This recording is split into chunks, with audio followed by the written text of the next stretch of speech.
জামাত থেকে নির্বাচিতরা সরকারি প্লট নেবেন না, কর ছাড়া গাড়ি ব্যবহার করবেন না, এমনটাই জানিয়েছেন দলটির আমির ডাক্তার শফিকুর রহমান। শুক্রবার সকালে রাজধানীর ইব্রাহিমপুরে জামায়াতে ইসলামীর ঢাকা মহানগরীর উত্তর কাফরুল দক্ষিণ থানার উদ্যোগে ফ্রি ক্যাম্প মেডিকেল পরিদর্শন শেষে একথা জানান তিনি।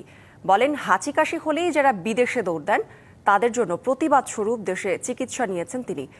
রাজনীতিবিদদের এমন অবস্থা থেকে সরে আসতে হবে।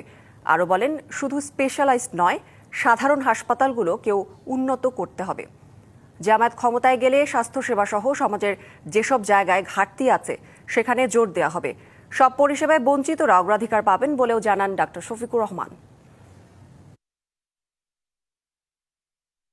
আমরা কথা দিচ্ছি, আল্লাহ যতদিন হায়াত দেবেন এবং এই কাজের তৌফিক দিবেন, আমরা ইনশাআল্লাহ আপনাদের আমানতের খেয়ানত করব না।